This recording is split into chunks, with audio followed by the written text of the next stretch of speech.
KTSM, an iHeart radio station.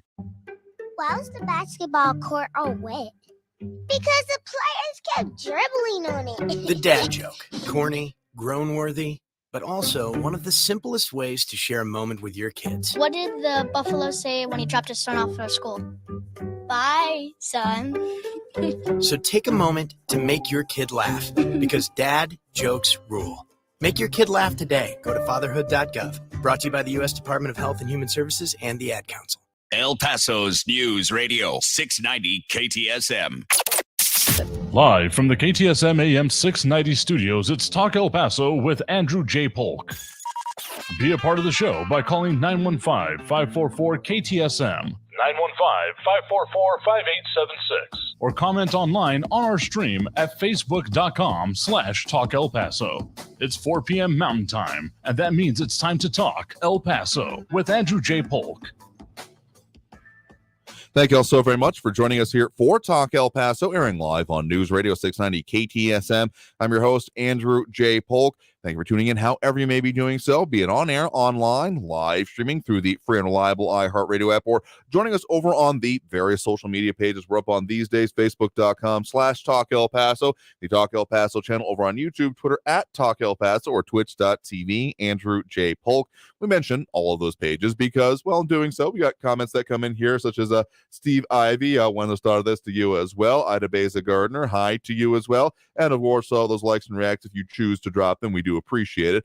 I mean, hey, if you like it, you're more than welcome to, but also helps with all those algorithmic things that we often run into in this brave new world of social media and everything. Well, we still try to do traditional media, if that's what we could call this. Anyway, we do things a little bit differently here, because focusing on the things that impact us here in the borderland and, well, all the places those come from, ever so slightly important and what we will continue doing there. So Robbie Flores and Ida Beza Gardner dropping those likes, do appreciate it.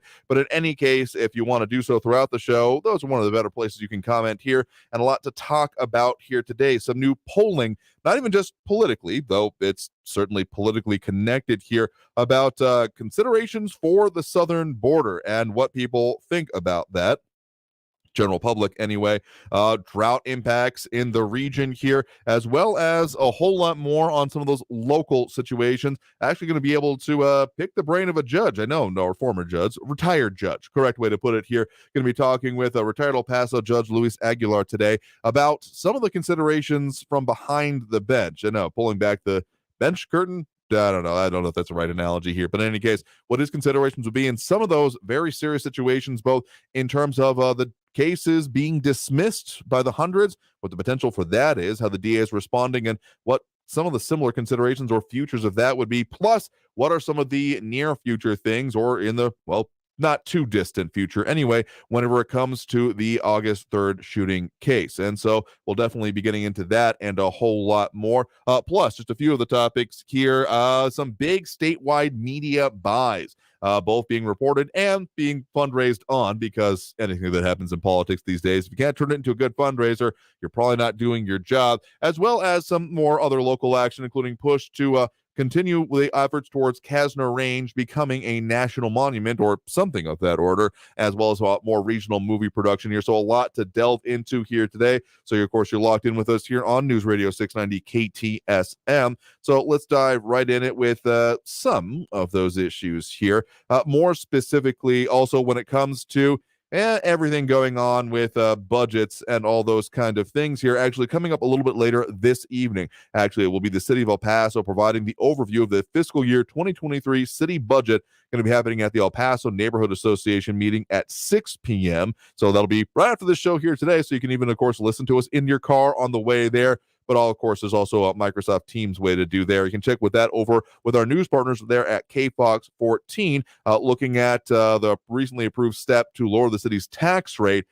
But then also, I mean, there's a lot of other discussion happened there, and the focus is on this budget, of course, ahead of the adoption that'll be happening on August 23rd. So a whole lot more debate very much likely before there. But then, of course, one of those big stories that's been coming out lately about what is or maybe isn't going on with some of the cases in the DA. Again, we'll be talking a little bit further about that more specifically with what is going on with our, again, some the view from behind the bench here. And there's also a whole lot more going on with our news partners over there. But some of those specific things, again, when it comes to those media buys, pretty significant going on in the region here.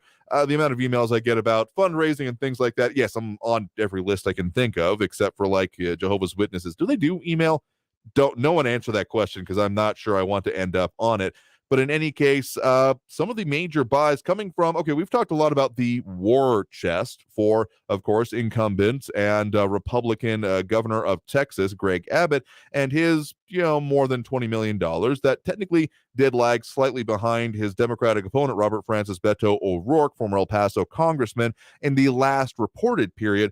But the willingness to spend it, I mean, Abbott has, even before technically the actual announcement of the O'Rourke campaign in this context anyway came out, was putting out some perspective YouTube that they were popping up in my YouTube feed anyway, so they definitely got me on lockdown in terms of probably geographic area targeting. I'm assuming that's what's going on the back end of it.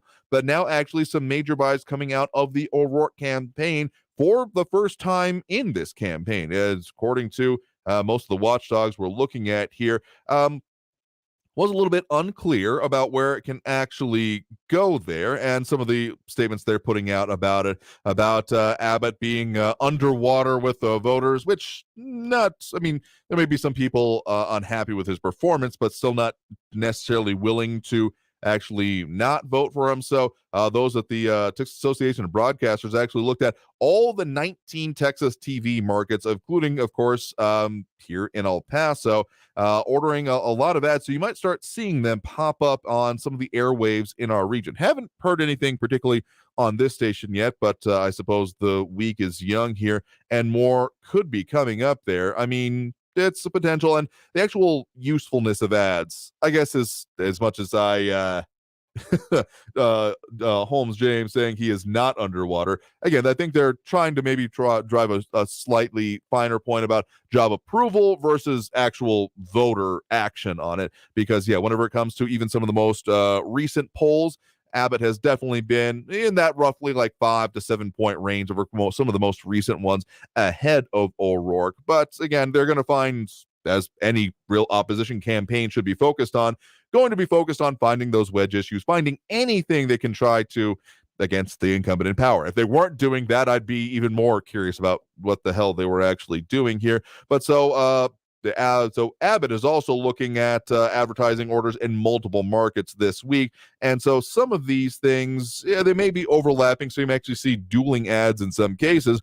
But it's an interesting way that this could come forth, because, of course, O'Rourke has been pretty well laser focused on social media, online, and those kind of newer media, as much as these things are relative, I suppose. So the fact that they're dipping into some of his fundraising dollars as opposed to the simply infrastructure of the campaign, to be honest with you, that's been the primary focus. And most of what has come out of that campaign that I see anyway, because yes, I'm on all of the lists that I can be, have been primarily focused on those texts, the texts that never stop, about can you do a phone bank? Can you do a block walking? Can you register people to vote? Those kind of things have been the primary focus. So doing an actual outreach directly to voters as opposed to grassroots activation would be, I'm not going to call it a sea change for the O'Rourke campaign, but definitely an interesting turn from it. So by next week, it might become a little bit clearer about how actually big this buy from the O'Rourke campaign will be,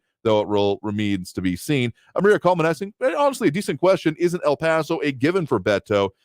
I've been accused of saying yes and no too much, but it definitely applies in this case. Yes, it will probably go towards O'Rourke, but no, in that, at least in the previous statewide campaign that he has run, it did not deliver it for him. There was, I think, an estimation, a calculus, maybe even back of the napkin kind of thing happening, that El Paso would deliver Texas for O'Rourke, and that, well, obviously didn't happen given the way that election ended. But even then, there was maybe, you're not going to call it higher than average voter turnout here in El Paso about it, but it was not the overwhelming amounts. Actually, let me go back and review that election here, because don't want to lie to you about the numbers, but essentially, yes, there was some, but it was not all of the votes from El Paso by any means, and it was not enough to overcome any of the deficits from the rest of the state. So yeah, El Paso will likely go that way, but the area, the region. We're not talking about the Electoral College here. So securing the region doesn't do you anywhere near as much good as if it's not the actual sum total amount of votes that you're really going to need.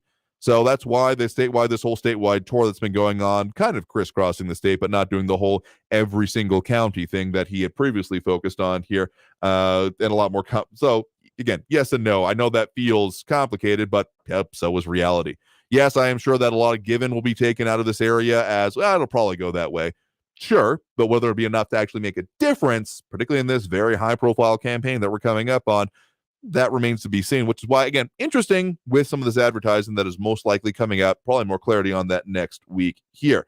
Eric von Holstein-Rathlow saying, I don't think Robert stands a chance. So many people try to say that Cruz barely beat him, but Cruz didn't take him seriously and didn't even start campaigning until August, after Robert had already hit every county in Texas and spent almost twice as much money.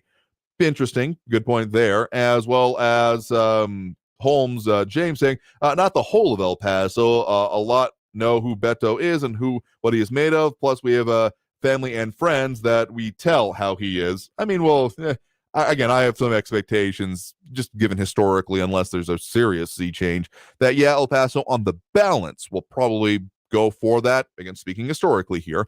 But then whether or not it'll make the difference in a real pretty decently activated campaign season, RJ just going for the jugular with this one. Counting on El Paso turnout is like leaning on a reed to hold you up. I don't know why that hurts me so much, but it's definitely true. I'll agree with you as much on that point here. That's going to take us through that first break of this hour here already. Coming out of this break, we definitely had a lot of judicial questions that have been coming up, and, well, getting a little bit of perspective into the mind of a, well, judicial activated person. Speaking about a former judge here, again, maybe too deep into the metaphors, we're going to be doing after this, talking with retired El Paso Judge Luis Aguilar, getting some a view from behind the bench on some of these things that have been going on and some of those factors y'all been asking about. So, due for that first break of the hour, again, you are tuned in to Talk El Paso here on News Radio 690 KTSM. And just to Juan Carlos Escobar Lazo's question, yeah, let me pull up those here after we get through this interview, those stats on the previous statewide election. I can't just pull up the local election. That wouldn't give you the full picture here. So we'll mention that. Don't worry. But in any case, taking that first break, you are tuned into Talk El Paso, airing live here on News Radio 690 KTSM. I am your host, Andrew J. Polk. More comments, of course, going on over on the social media. But again, coming up after this break, talking about the judicial perspective on some of those very important legal questions lately. So stay tuned. More Talk El Paso after this break here on News Radio 690 KTSM. Stay tuned. Traffic all day. News Radio 690. Southbound of the border highway at the Zaragoza exit, there's a crash that's blocking the left lane with police and medical on the scene, and you can expect some delays. Cesar Chavez westbound at Pan American Drive, an injury accident. Another crash with injuries and police on the scene. Rojas westbound at George Dieter. And you've got stop-and-go traffic, Zaragoza northbound between the Loop and Tierra Este with 5-minute delays. Kerry Edwards, El Paso traffic. This report is sponsored by The Truth with Lisa Booth podcast. We're going to get insight and perspective with the great Laura Ingraham, host of Fox News, The Ingraham Angle. She joins me on The Truth with Lisa Booth. And listen to The Truth with Lisa Booth every Monday and Thursday and throughout the week on the iHeartRadio app, Apple Podcasts, Spotify, or wherever you get your podcasts. Hey, El Paso, Ivan Ochoa, General Manager of Sunland Park Chrysler Dodge Jeep Ram Fiat. Once again, we were El Paso's #1 dealer in new Chrysler Dodge Jeep and Ram sales in July. Thank you, El Paso and surrounding areas. How did you do that again? We have the best inventory and the best prices in town with exceptional trade-in values. You heard the boss. Get big savings on every new and certified pre-owned vehicle in our huge inventory. Save thousands in interest with 0% APR for 72 months on new 2022 Dodge Chargers and Challengers. Plus, huge savings and super low 2.9% APR for 72 months on 2022 Ram trucks. All military personnel and all first responders receive an additional discount. Thank you for your service. Trade and upgrade for less during the Make This a Summer event at Sunland Park Chrysler, Dodge, Jeep, Ram, Fiat. Where buying a car is fun at I-10 at Sunland Park Drive or online at sunlandparkdodge.com. Estamos en tu esquina El Paso strong. Includes factory rebate and dealer discount plus TTNL. 0 APR is $13.89 and 2.9% APR is $15.15 per thousand finance on select vehicles with approved credit. Offers not combined. Help the planet minute with a tip from iHeartRadio Earth. If you've enjoyed our incredible public lands throughout the country this summer, show some love for these spaces and volunteer on National Public Lands Day. It's the nation's largest single-day volunteer event for public lands and is on September 24th. Learn more and find an event near you at nefusa.org/NPLD. Brought to you by iHeartRadio Earth and the National Environmental Education Foundation. To find more tips for smarter, sustainable living or to take action in your own community, go to iHeartRadio.com/Earth. Do you find yourself stuck in a timeshare? Get the real facts about the timeshare industry and your options for cancellation. Chuck McDowell, founder of Wesley Financial Group, beat the largest timeshare company in federal court and has put together a free information guide that reveals the secrets the timeshare industry doesn't want you to know, including the 5 ways to get rid of your timeshare. Call now and get this timeshare cancellation guide absolutely free. Call 800-738-9900. That's 800-738-9900. 180 over 111, and I had a stroke. I couldn't speak or walk. This is high blood pressure. Get back on your plan. Go to loweryourhbp.org. Brought to you by the American Stroke Association, American Medical Association, and the Ad Council. News Radio 690 KTSM. Live from the KTSM AM 690 studios, it's Talk El Paso with Andrew J. Polk. To be a part of the show, follow on Facebook at facebook.com/Talk El Paso. Now here's your host, Andrew J. Polk.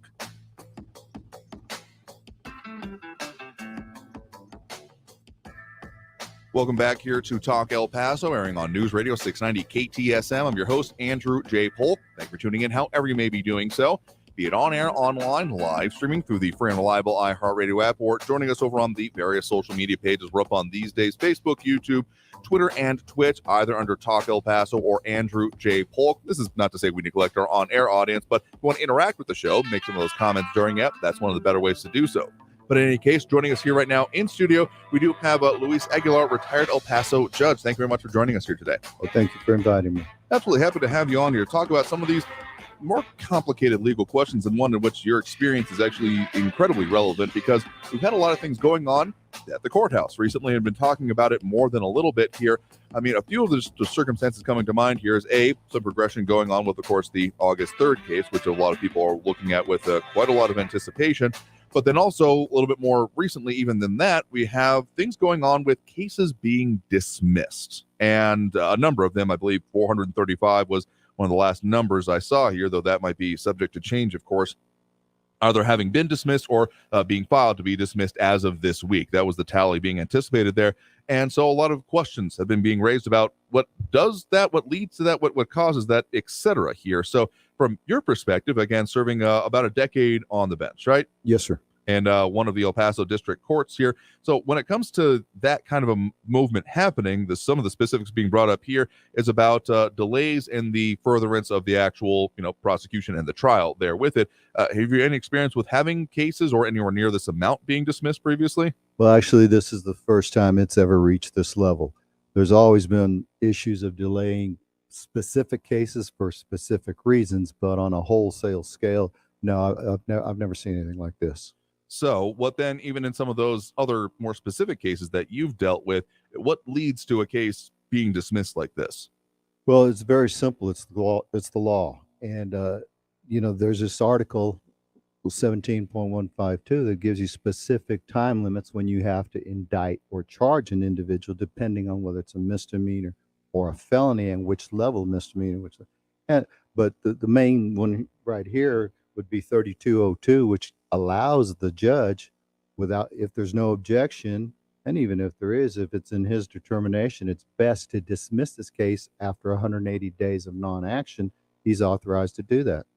So 180 days is a key number here that we're looking at. And in some of these cases, they have been necessarily languishing even maybe a little bit longer than that, but also very specific in at least one of the sets that has been getting dismissed as of this week. A subset of that, again, 400 and rough number we're talking about. There have not been objections from the district attorney or the assistant district attorney and president of the courtroom in these cases as of yet. That is correct.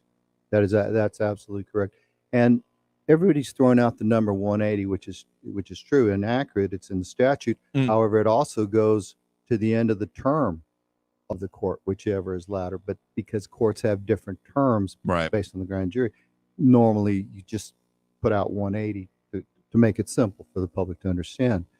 And the intent of this in El Paso went out of its way to streamline that process so that people wouldn't excessively stay in the county jail without anything happening. That's true. It's very expensive to the county to support these guys, especially for those individuals that ultimately end up being dismissed or not accepted for prosecution. What the council of judges was trying to do was avoid them staying an inordinate amount of time in jail. Right. So and then the state legislature came in with these numbers, and they are what they are. You need to do something, or the law allows the judge to dismiss them. So a lot of factors coming in on the kind of base level of how these statutes and things are in place here, but then in these specific circumstances, talking about the number here, the number of cases that we're talking about being pushed for largely by the public defender's office. When it comes to that, I mean, you said you have no experience with that level in your time on the bench here, but when it comes to what then happens afterwards, what's your perspective on that? Well, let me just say this so that the listeners will understand. This 180 number that we're going to use for the sake of simplicity, it's not etched in stone. If the DAs come in and say, Judge, listen, in this particular circumstance, XYZ is prolonged and put us past the 180, it's at the judge's discretion. Judge, whatever, the lab report didn't come back, we're having problems with the DNA section, that allows the court to extend the 180. So I want to make that perfectly clear. It's not on day 181, I'm out of here, see you later. It's at the discretion of the court. But the state of Texas, the DA, is the one who has to bring that evidence to the attention of the court and persuade the judge. Yeah, it's not going to just be we need a little bit more time. I mean, as much as courtroom dramas may not totally reflect reality, I think many people will be familiar who have watched those previously with there needs to be persuasive in front of a judge and provide, evidence of certain things to allow for motions and things outside of the actual trial process itself to move forward. Exactly. Absolutely. And this number 434, which is the number that I have, it's unheard of, but keep in mind, this 434 is not all inclusive. That is out of one office, the public defender's office. Right. It's only a matter of time before the private defense attorneys start filing their motions as well. So, I'm hearing numbers of 600 coming next week being filed. There's no way of telling because you don't know. We can tell what the public defenders are going to file because they'll tell you, and they have the overwhelming majority. But the private bars coming in, and so what that number ends up, I have no idea. Again, if you're just joining us, guest right now is Luis Aguilar, retired El Paso judge, talking about from some of his experience and knowledge base and having been an El Paso judge for a decade on what some of the circumstances we're looking at in the local area and beyond are. So when it comes to these dismissals, one of the biggest questions that has actually come up and from members of our audience here has been about anything related to those cases then, such as specifically protective orders that were put into place in terms of the progression of them. What happens to that? Short answer we've gotten is that essentially if the case goes away, everything associated with it goes away in terms of orders, anything that's been entered into the court here. Is that essentially the case? Unfortunately, Yes. And let me just quantify that. Of course. In that when you have a family violence and there's a protective order or the judge orders a curfew on you, that's for a specific reason. Until we resolve this matter, ultimately, you stay away. This is a monitor, a leg monitor. But understand, once that case is dismissed, the state of Texas has no authority over what you do and don't do. You are free to do as you wish because there's no control by the state of Texas at that point. There are no pending charges. So even if there were to say be no pending charges, but still a concern on the part of anyone involved with the case here, because obviously until the DA decides to refile with, again, District Attorney Yvonne Rosales has said that they have the intent to do in cases which it applies, that they can do so until the statute of limitations. But again, talking specifically about like the victims in cases, those on the other side of the prosecution, essentially when it comes to that, I mean, they can ask for certain things to be reinstated, but it has to be then it's a whole new process essentially, right? Yes, absolutely. So you really can't ask for anything because there's no charges pending. So if you say, well, my husband's threatened to kill me, and the judge says you can't even get within 200 feet of her, well, once it's dismissed, you have no right or authority to order anything on that individual, period. So again, complicated situations there. And again, a lot of progression been happening with some of these things, including, of course, one of the more significant pieces of prosecution that is anticipated in our area in, I'm going to call it a generation, if not living memory overall, with the August 3rd cases. And it's been hard to talk further about that one because, of course, a gag order has been put into place on that one since, Judge Sam Medrano ordering that. So when it comes to that, even just from your perspective, having previously sat on the bench there, when it comes to putting a gag order into place, again, the judge in this case has been pretty clear about it. But what would be your considerations of the decision to or to not take such an action?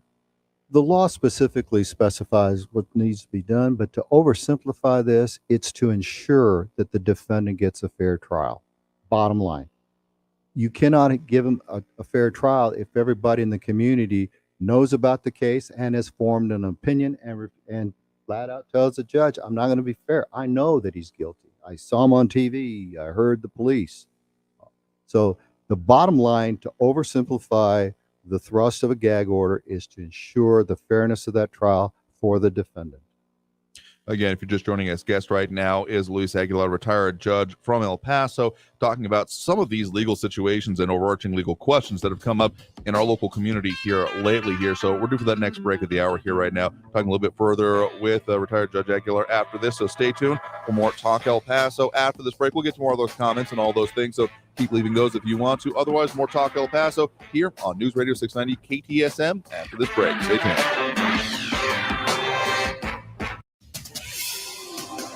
El Paso's News Radio 690 KTSM. I'm Selena Madrid with your CBS 4 News Update. El Paso Electric says it's replacing the utility's old hand-read electric meters with new smart meters.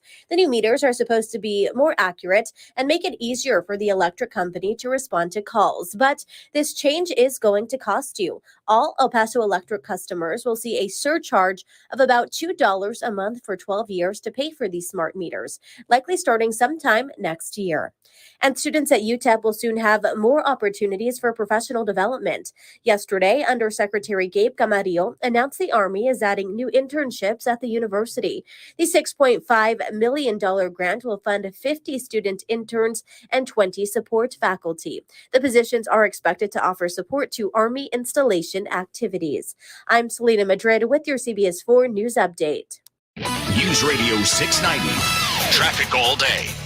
On the border highway southbound at the Zaragoza exit, the earlier crash is still blocking the left lane there with police and medical on the scene. Paseo del Norte, Trans Mountain eastbound at Paseo del Norte, an accident is blocking the left lane there. Cesar Chavez 375 westbound at Pan American, an injury accident, and a crash Montwood Drive eastbound east of George Dieter at Lake Omega. Carrie Edwards, El Paso traffic. Temperatures will stay cooler than normal as we continue with our cloudy and rainy weather pattern. Expect a mostly cloudy sky tonight with a 30% chance for scattered rain and a few isolated storms. Overnight lows will also cool into the mid-60s in Las Cruces and lower 70s in El Paso. Coming up tonight, we'll talk about rain chances ramping up as we head into Friday and Saturday, plus what that means for the upcoming weekend. From the KFOX 14 Severe Weather Center, I'm meteorologist Kira Miner. This report is sponsored by Kelly Blue Book. Kelly Blue Book Instant Cash Offer is an official offer to buy your car. Enter your vehicle ID info, answer some questions, then get a no obligation offer to sell or trade it. Then choose a dealer to purchase your car. Schedule a time and drive away with confidence. For all of the it's KBB.com it.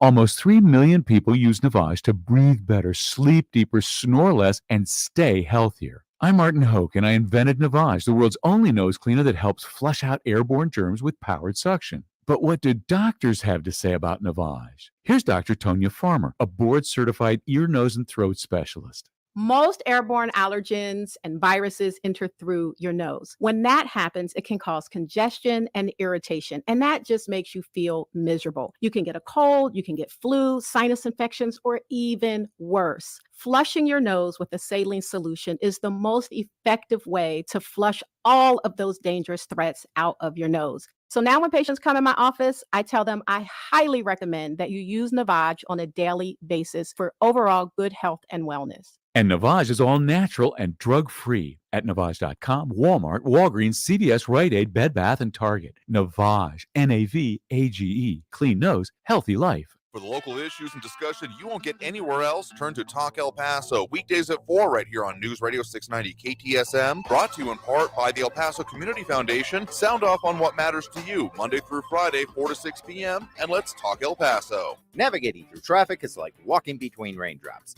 It's a jungle out there, so don't forget to get your vehicle in BrakeMaster shape. Just download coupons and schedule an appointment with your smartphone. BrakeMaster, we give you an honest break.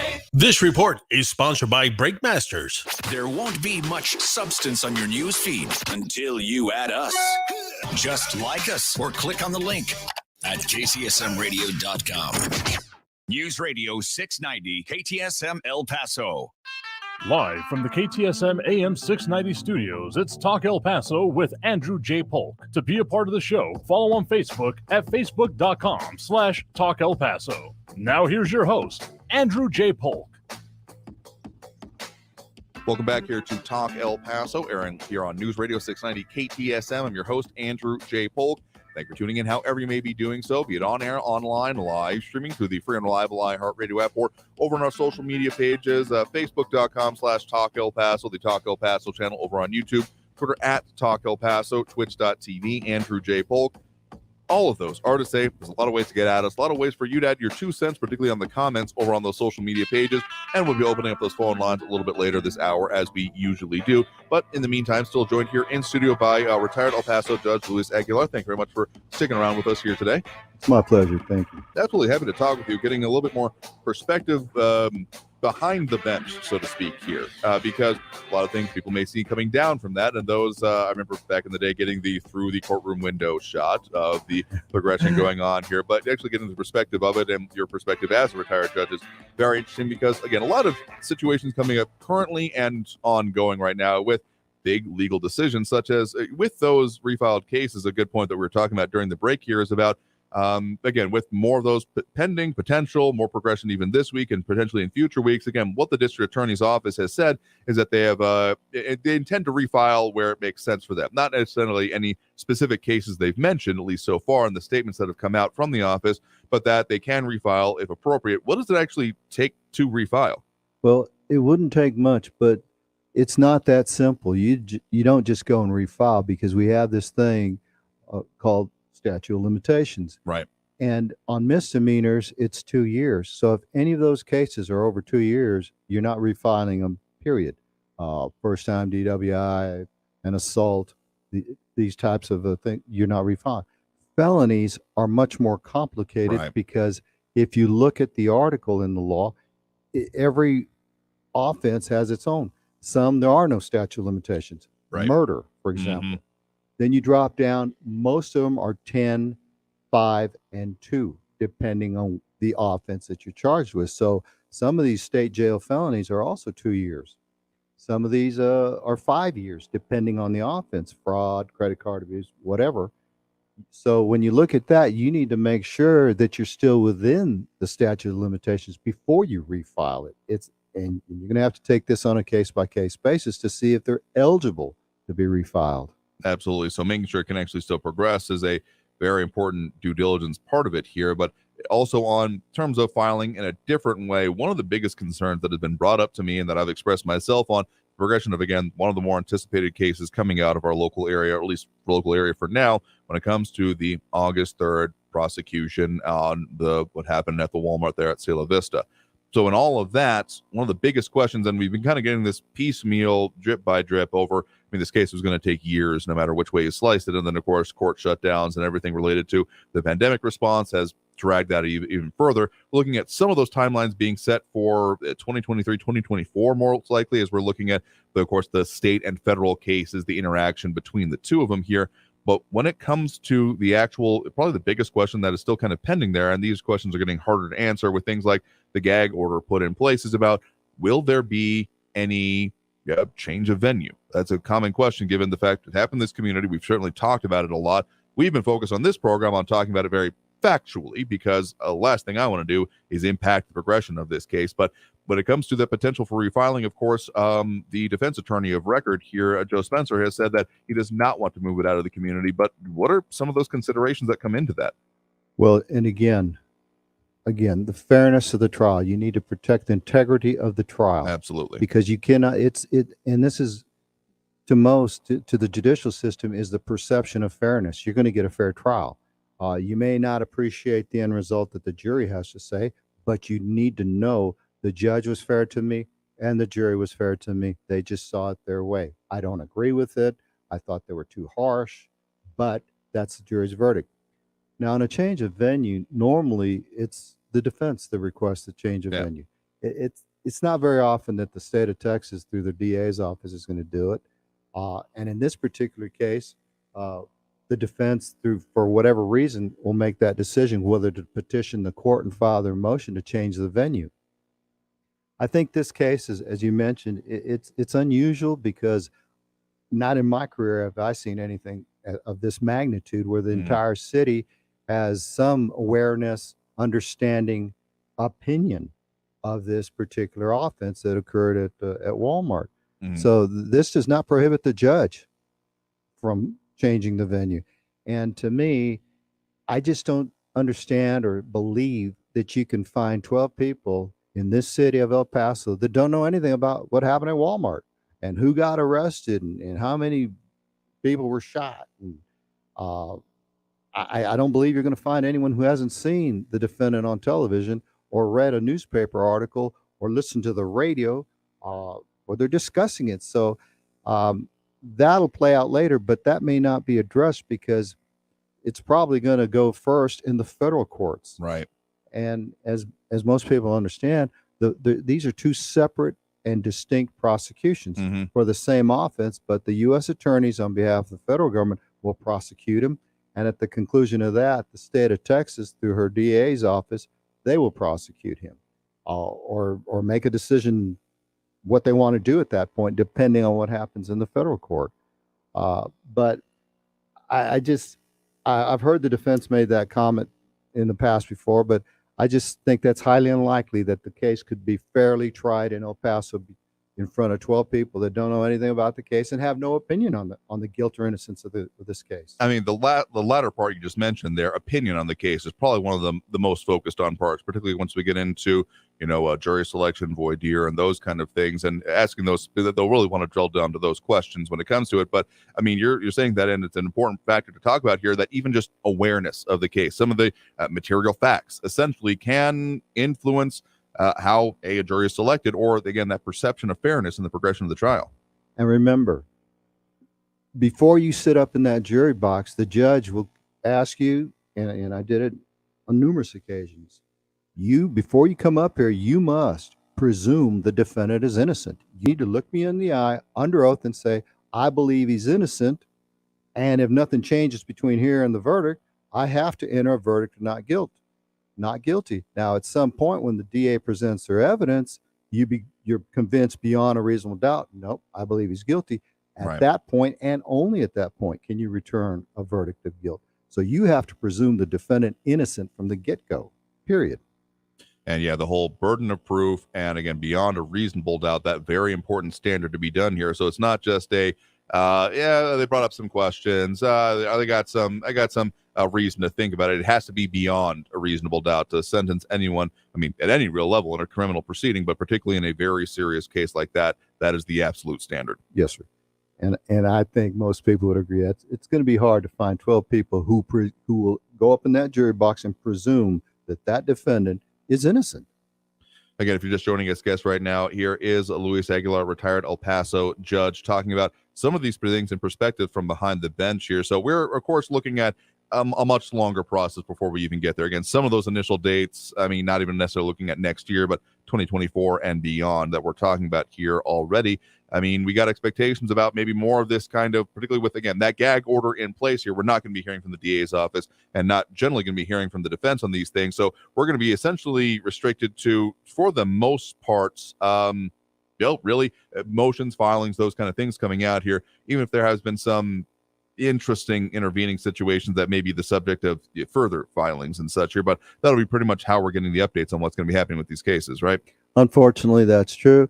I guess people who've been inside the system can give you their opinion as to the interpretation of what the real meaning of those motions are, what they're attempting to accomplish with that particular motion.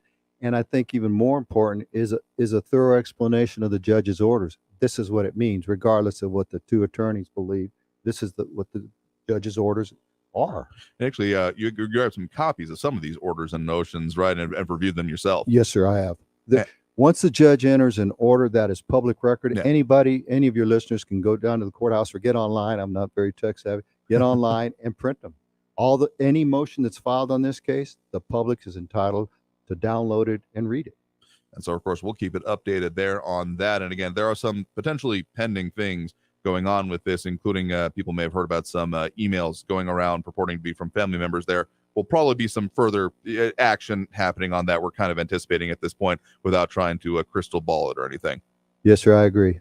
Absolutely here. So again, guest right now has been Luis Aguilar, retired El Paso judge. Thank you very much for coming in and speaking with us today about some of your perspective on some of these major legal or more specifically judicial questions that have been going on here in our region here today. My pleasure. Thank you very much for inviting me. Absolutely happy to have you on here. And we're going to go ahead and take that next break right now. Coming out of this break, we will go ahead and open up those phone lines as we normally do. Again, that number to call is 915-544-5876, 915-544-KTSM. Back after this break with more Talk El Paso here on News Radio 690 KTSM. Stay tuned.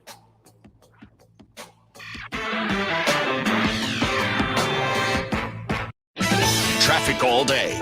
News Radio 690. Heavy backups on southbound Border Highway in the Lower Valley at Zaragoza exit from an earlier crash, blocking the left lane. Police and medical there. Traffic is stopped all the way back to North Loop Drive with 14-minute delays. I-10 westbound is slow with 8-minute delays from the Loop to Reynolds Street, and an accident still blocking the left lane on Trans Mountain eastbound at Paseo del Norte. Kerry Edwards, El Paso traffic. This report is sponsored by Allstate. Don't drive much, don't pay much with pay-per-mile insurance from Allstate. Life is good when you're in the driver's seat. At Allstate, better protection costs a whole lot less.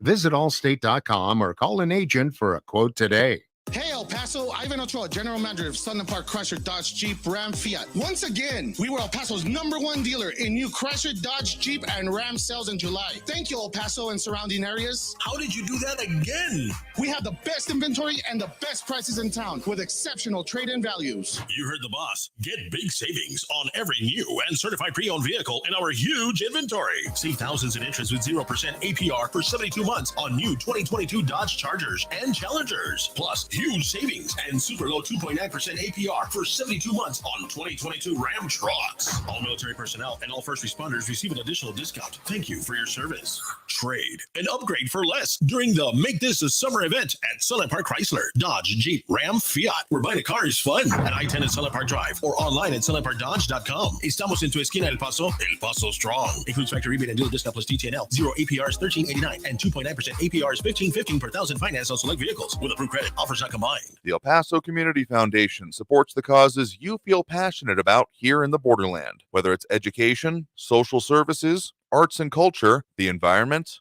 health, or economic development. The El Paso Community Foundation has been promoting philanthropy and progress in our hometown region for more than 45 years. Make your mark with us. Start a fund today for good, for El Paso, forever. Learn more at epcf.org. That's epcf.org.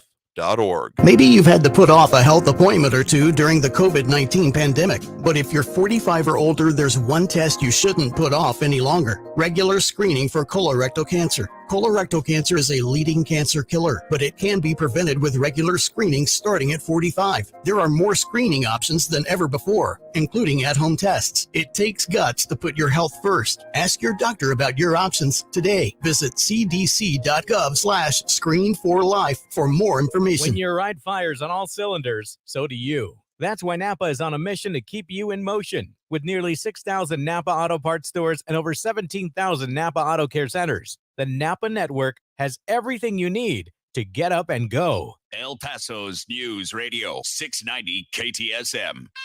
Live from the KTSM AM 690 studios, it's Talk El Paso with Andrew J. Polk. To be a part of the show, call 915-544-KTSM or follow on Facebook at facebook.com/Talk El Paso. Now here's your host, Andrew J. Polk. Thank you all so very much for joining us here for Talk El Paso, airing live on News Radio 690 KTSM. I'm your host, Andrew J. Polk. Thank you for tuning in, however you may be doing so, be it on air, online, live, streaming through the free and reliable iHeartRadio app, or joining us over on the various social media pages we're up on these days, facebook.com/Talk El Paso, Talk El Paso channel over on YouTube, Twitter @Talk El Paso, or twitch.tv. We mention all those places because, well, most of them anyway, you can leave your comments here. Twitter, it's more of a DM kind of thing, or a response to it here. I've gotten a couple of those in, so if you want to do it that way, more than welcome to. But otherwise, a lot of comments and calls coming in at this point during the show. That number to call is 915-544-5876, 544-KTSM. And sometimes I try to work in the questions, even though I don't mention them specifically, such as when we last had on Dr. Fullerton last week. There was a question that came in, Ranger at Eyes of Bra, if I'm saying that right, asked about the unemployment and the workforce participation question. So I hope we addressed yours as best as possible. So if you want to do it that way, more than welcome to. But of course, phone line's full up at the moment, but the number to call 915-544-5876, 544-KTSM. A couple of the comments I want to get to here over from the social media. Maria Coleman asking, do the defendants have any legal recourse against the state for supposed violation of their civil rights, etc.? Again, yes and no. Essentially, this is a form of recourse in these dismisses that the public defenders has been putting up against the district attorney's office on there, saying that there's not been enough action happening, therefore these need to be dismissed. That's really the argument coming from their perspective there in the public defender's office, to be specific with you.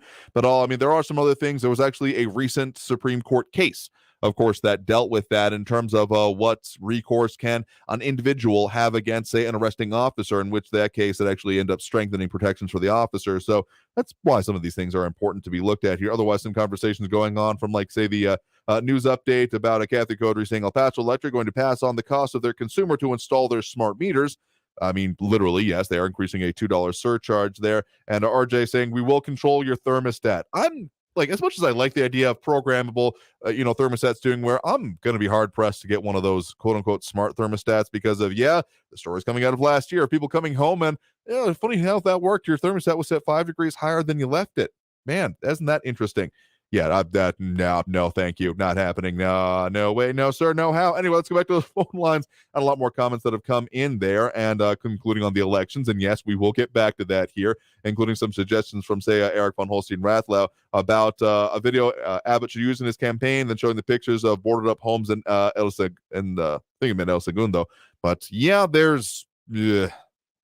this race is going to continue to be interesting, but let's get back to those phone lines right now. We do have Ben on the east side here with us right now. Ben, thanks for joining us. Hey, Andrew. First of all, you probably know this already, and probably everybody else does too, but did you know that every petition for a change in venue for the January 6th defendants was turned down? There have not been any particular movement by the defense so far on that. That would be the most likely way it would come forth. But of course, as we mentioned there, the defense attorney locally based anyway, Joe Spencer, has said that he does not intend to, though it's potential that the judge could move forward or even the council of judges. So TBD, honestly. But yeah, no movement that anyone's aware of or has been filed anyway towards that end. Every one of the petitions that of the January 6th defendants I'm sorry, have been turned down. I got topic locked there. I hear what you're saying now that, yes, I have heard of that as well. Okay. Real quick, would you rather live under a legal system of where you have a broken window situation, or a no cash bail situation? It's an interesting question, and one that has been kind of the most place I can think of where that's been experimented is with New York City, though they're kind of, honestly, El Paso's a little bit further along with the no cash bail system because they've been pushing for kind of what, again, retired Judge Aguilar mentioned there about movement towards that. That's been going on since at least the better part of the last decade, particularly from Commissioner's Court, who set some of those standards locally, anyway speaking. So I don't know. I think we're actually a bit further along technically and progressively speaking than New York City is technically with that, because I don't really know if we have that much broken windows policing here, but we're definitely closer to a cashless bail system here than I think, again, even some major cities are.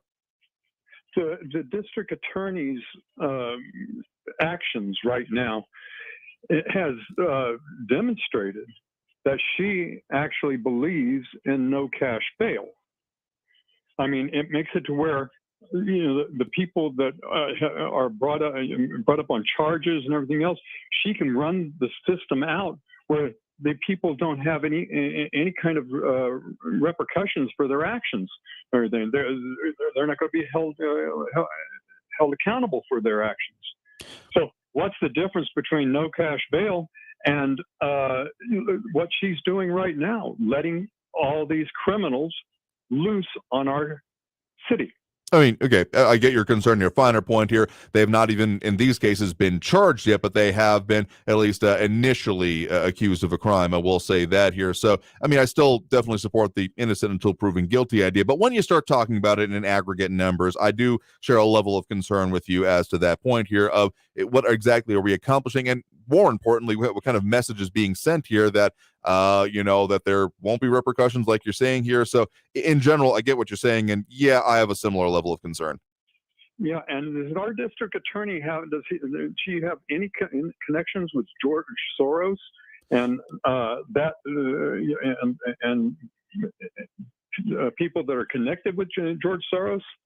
I know that's that one thing that I think our people, the people of El Paso, really should be looking into, because this sounds like a definite move towards no cash bail, but just going in a different way. Okay. Again, El Paso's kind of been moving towards that already. I mean, the use of PR or personal recognizance bonds has been a focus already, and under previous sets of county commissioners also had a lot of focus on that as well. So again, we've already seen a progression that way even before this moment towards, I guess, what could be referred to as a no cash bond or bail system. I think people of El Paso better wake up and find out about this. Also, have you ever heard, ever heard of the DIMS process? I've never heard of it. And maybe yes. you can enlighten me on it, because I don't understand what the DIMS process is, but it has something to do with the reason why we have so much backlog in our jurisdiction system in El Paso. I'll say it this way. Yes, I have heard of it. And I actually, I did a summer internship in the DA's office back in my high school days because, I just knew enough people to know who to ask for an internship, basically. Had the gumption to do that. And actually was involved in some of the research on that. The real controversy involving that one was that back when it was first put into place as one of the first, at least locally, computerized jail booking systems. And the fact that someone could click a button to book someone to jail, the process by which it was done, not to get too deep into the weeds here, technically violated like the 4th and 5th Amendment about like due process and appearing before a judge and those kind of things here. So there were a lot of issues back in the day. So I haven't heard it come up in this circumstance, but you're giving me a little bit of a blast from the past from those days back in the mid 2000s. Yeah, this is evidently the new DIMS agreement was both signed and utilized in January 2022. Okay. And the renewal of the DIMS agreement has led to an increase in the number of cases filed this year.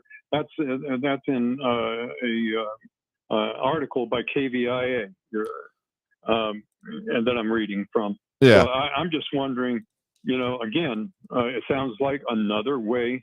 According to this, a spokesperson with the El Paso Police Department said that even if an arrest was not presented to the district attorney's office through the DIMS system, police officers were still presenting arrests and evidence to the office in a timely manner, and in most cases within 10 days. So evidently our police officers are arresting people, giving them citations and presenting evidence to the DA, and the DA is kind of putting everything on hold and just ignoring it. I mean, there's a level of issues that come with that here. And again, given the legacy of the DIMS system, I'm not going to say triggered, but you're definitely drawing me back to decades prior here. Tell you what, we got to take that next break right now. So we'll continue talking about this. So thank you for the point in the call. Do appreciate it. Coming out of the top of this hour news break. And of course, when it comes out of there will be more Talk El Paso. Again, that number to call is 915-544-5876, 544 KTSM. Back with this break. Don't go anywhere. Traffic all day. News Radio 690. Southbound on the loop in the lower valley, a crash is blocking the left lane at 375 southbound at the Zaragoza exit. It's causing a huge backup. Stop and go traffic, 16-minute delays back to North Loop. I-10 westbound is slow from the loop to Reynolds with 12-minute delays. Joe Battle southbound at Montana, stalled trucks blocking the right shoulder. Earlier crash in the clearing stages, Trans Mountain eastbound at Paseo del Norte. News on Gary the Edwards, hour El Paso and a traffic. half. Traffic and weather all day. News Radio 690 is KTSM AM El Paso, an iHeart radio station. Picking up the bill. I'm happy to. I've got the extra cash since we've all been driving so much more again. NBC News Radio, I'm Brian Shook. A federal judge says the affidavit used to raid former President Trump's South Florida home should not be sealed. Attorney for media organizations Deanna Schulman says after the Justice Department files a redacted affidavit by next Thursday, a judge will take a look at it. He will review those materials and he will enter an order specifying what information, if any, will remain sealed and inaccessible to the public. FBI agents raided Trump's residence on August 8th and says it removed 11 sets of classified documents, including some that were labeled top secret. A top Federal Reserve official is backing yet another interest rate hike in a bid to fight inflation. Speaking to CNN, San Francisco Fed President Mary Daly called a half point or 3/4 point increase reasonable. Her remarks came one day after the release of the minutes from the Fed's latest meeting. President Biden's chief medical advisor thinks there's no reason for polio to be making a comeback. Dr. Anthony Fauci said if you want to put a dead stop to polio in this country, then just get everybody vaccinated who needs to be vaccinated. The NIH veteran said he's especially concerned about parents who choose not to get their children fully vaccinated against a variety of diseases. There could be a new Chernobyl as the result of a conflict around a nuclear power plant in Ukraine. Lisa Taylor reports. That's what the president of Turkey said while speaking alongside the United Nations Secretary General and Ukrainian President Zelensky. Recep Erdogan noted his country is ready to help facilitate the peace process between Russia and Ukraine as the conflict nears the 6-month mark. The Chernobyl disaster happened in 1986. Family and supporters of a Church of Latter-day Saints missionary serving a prison sentence in Japan are asking for help to have him freed. You're listening to the latest from NBC News Radio. South Carolina's ban on most abortions has been temporarily blocked by the state Supreme Court. Mark Woolsey reports. The court saying it granted the temporary injunction because it can't determine, at least right now, whether the 6-week law is constitutional when measured against the state's constitutional prohibition against unreasonable invasions of privacy. Planned Parenthood had earlier sued on privacy grounds, contesting the measure banning most abortions after a fetal heartbeat can be detected. The ban took effect shortly after the U.S. Supreme Court overturned Roe v. Wade. All this as state lawmakers seek to tighten restrictions even further. The national chapter of the Military Order of the Purple Heart says a lawsuit filed by its Oklahoma chapter violates corporate bylaws. It plans to investigate the Oklahoma chapter's financial practices and alleged partisan political activity. 5 members of the Oklahoma chapter are suing Governor Kevin Stitt for not consulting them about nominees to the Oklahoma Veterans Commission. Apple is reportedly releasing a new iPhone next month. Michael Kastner reports. I am thrilled to share with you the newest iPhone. Bloomberg says Apple is expected to unveil the iPhone 14 and iPhone 14 Pro during an event on September 7th, and the phone will become available on September 16th. The report says the iPhone 14 will look similar to the iPhone 13, but with improved video recording abilities. The 14 Pro is expected to have an upgraded ultra-wide camera with a wide-angle lens. CEO Tim Cook is also expected to announce a new Apple Watch called the Series 8. Ohioans have some of the best chances of seeing Bigfoot. BetOhio.com says there's nearly a 6% chance of seeing Bigfoot in the Buckeye State. So far this year, Bigfoot sightings have been reported in 20 states. Brian Shook, NBC News Radio. Now your chance at $1,000 and a trip to our 2022 iHeartRadio Music Festival. Text the nationwide keyword Vegas to 200-200. You'll get a confirmation text and info. Standard data and message rates apply in this nationwide contest. That's Vegas to 200-200. This report is sponsored by Discover. We could talk about how complicated other banks make it to redeem credit card rewards. Or we could talk about how with Discover, you can redeem your rewards for cash in any amount at any time. Talk about amazing. Learn more at discover.com/redeem rewards. Terms apply. Bloomberg Crypto is the new daily podcast from Bloomberg and iHeartRadio that tackles everything from Bitcoin to Bored Apes. Each weekday, Bloomberg reporters and experts from every corner of the industry discuss the latest in cryptocurrencies and explore how it impacts our lives, our politics, and our culture. How many machines would I need to buy, not that I will, to kind of mine Bitcoin effectively? Like tens of thousands of Tens machines. of thousands. That's way more than I was expecting. Listen to Bloomberg Crypto on the iHeartRadio app or wherever you get your podcasts. M1EP.com. Superior multifamily property management services citywide. You're listening to me for free right now, and that's awesome because more and more things aren't free right now. I mean, think about all the things you're paying for daily, monthly, yearly. Well, here's something that won't add to that list: the free iHeartRadio app. Podcasts, streaming music, digital radio, all free. It's the future of audio, and unlike almost everything else in your life right now, except maybe air, it doesn't cost $1. So take advantage of this. Listen to everything you love on the iHeartRadio app for free. Hi, I'm Miguel Cardona, U.S. Secretary of Education and proud father of two. This summer is so important to help young people reconnect with friends, peers, and educators after such a difficult year. It's time for students to rediscover the joy of learning, brush up on their skills in reading, STEM, athletics, and the arts. There's no better way to ensure they'll be ready to return to the classrooms this fall. Visit discoversummer.org to find nearby summer programs and resources to keep kids safe, healthy, and learning. This message is brought to you by the National Summer Learning Association. News Radio 690 KTSM. Live from the KTSM AM 690 studios, it's Talk El Paso with Andrew J. Polk. To be a part of the show, call 915-544-KTSM or follow on Facebook at facebook.com/Talk El Paso. Now here's your host, Andrew J. Polk. Thank you all so very much for joining us here for Talk El Paso, airing live on News Radio 690 KTSM. I'm your host, Andrew J. Polk. Thank you for tuning in, however you may be doing so, be it on air, online, live, streaming through the free and reliable iHeartRadio app, or joining us over on the many social media pages we're up on these days, facebook.com/Talk El Paso, the Talk El Paso channel over on YouTube, Twitter at Talk El Paso, or twitch.tv, Andrew J. Polk.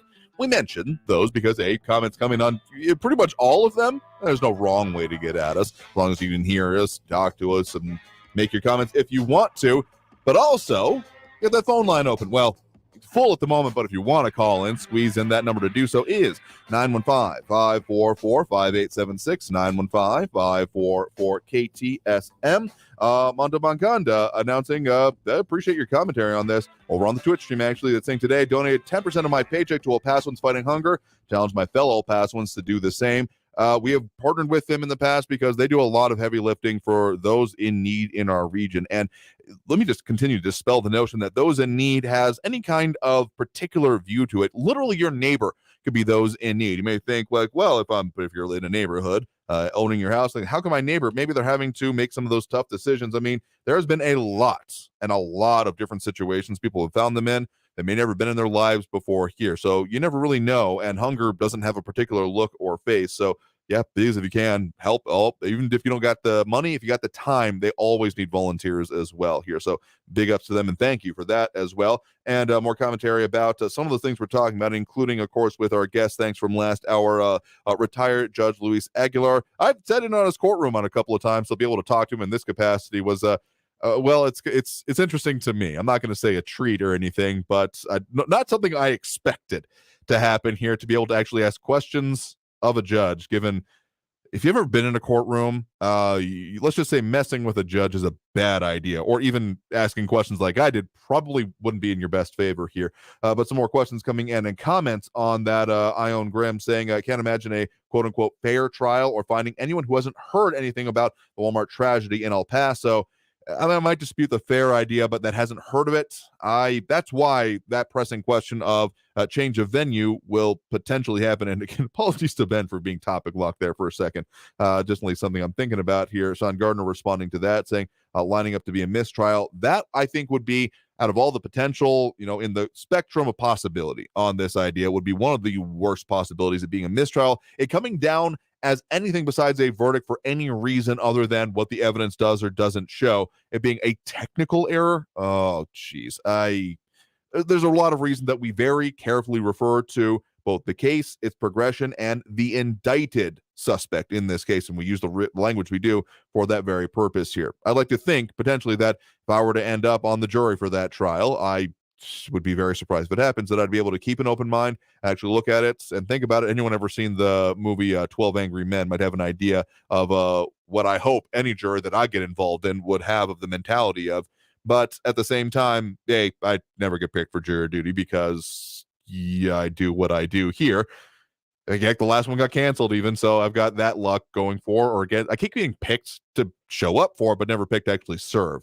In any case, I would hope I could keep an open mind, but biases are a thing here. Anyway, get back to those phone lines now. Again, that number to call is 915-544-5876, 544-KTSM. We do have Teresa and Alamogordo on the line here with us right now. Teresa, thanks for joining us. Thank you. Sure thing. What's on your mind? I had an opinion, and I'll give you a couple reasons why I have that opinion. Sure. And my opinion is that these bills that they write up there in Washington, they need to make a bill where they're lowered to 25 pages or somewhere around there. Mm-hmm. Because I was listening to the president talk the other day, and he didn't even know what was in that bill. And also, you know, he gave one reason, then he goes, whatever's in the bill, I don't know. And that scared me. I was like, what the heck? You know? And so also I've heard that you know, they don't give these senators and the House people, they don't give them enough time to even read the darn thing. So that's ridiculous too. I mean, give them time to read the bill. And then I don't know if this is true, but I heard this on talk radio today that this guy that was talking, he said he doesn't even think that Pelosi or any of them write the bill. They have these lobbyists, 24-year-old lobbyists or whatever, write the bill for them. They don't even know what's in it. And that scared me even more. So anyway, that was just my opinion. That would be a great idea. Give them time to read it and give them time to, discuss it and look at it. Don't just vote on something you haven't even read.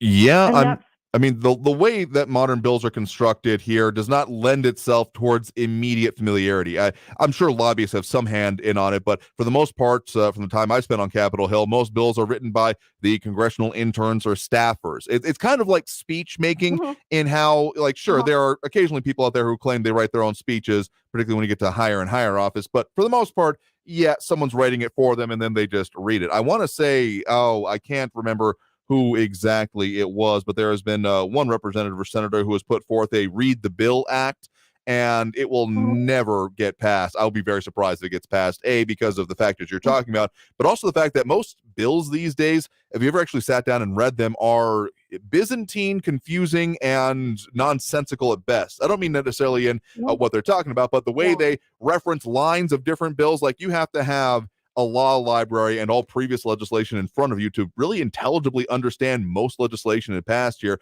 So while I love your ideas, the idea of it being simple and understandable by the general populace should be something striven for. I'm not going to hold my breath on it because I don't see it happening anytime soon, unfortunately, even though it would probably be a very good idea. Yeah. Okay. Thank you, Andrew. Sure thing. Thank you for the point in the call. Do appreciate it. You have a good one there. Okay. All right. Bye-bye. I mean, yeah, that's why, I mean, as much talk has been done about the Read the Bill Act, and who was that?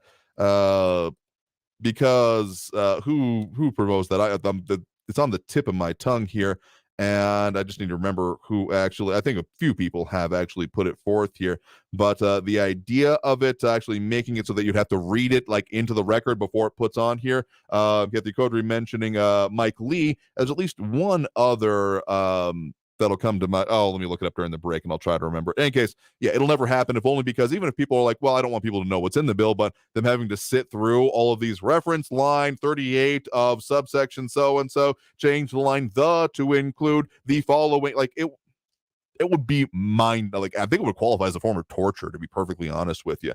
But yeah, the fact that most elected officials, particularly in the legislature, don't actually write their own legislation, they have their staffers do it. Yeah, that's basically an open secret at this point in time here. Again, calls on the line 915-544-5876, 544-KTSM. And James Radcliffe saying a little bit earlier, the caller gets it wrong. We must pass bills before we know what's in it, sarcastically quoting Pelosi. I mean, anytime I hear a politician say that, and I've heard it from a number of them, we have to pass the bill to know what's in it. Like, get the hell out of here. Come on. Like, seriously, that's what you're saying about it? Yeah. And about Kathy Caudry sinking in all kinds of political pork. Yes, I'm sure that's a part of it as well. But seriously, like, just try to read any standard bill these days and have your caffeine / maybe harder drugs on hand to be able to stay awake through all of it. Anyway, again, more of the calls in the line. We got time for at least one more this segment. We'll keep taking them here. We do have Kevin on the east side here with us right now. Kevin, thanks for joining us. Thank you, Andrew. Great show today. I enjoyed very much listening to Judge Aguilar, I believe his name is. Yes. Yep. Retired Judge Aguilar. Oh, yeah. Explaining the judicial system that we have here. And some people would say, well, we know all that. You know, we took government in school. We know you're presumed innocent until you're proven guilty, et cetera, et cetera.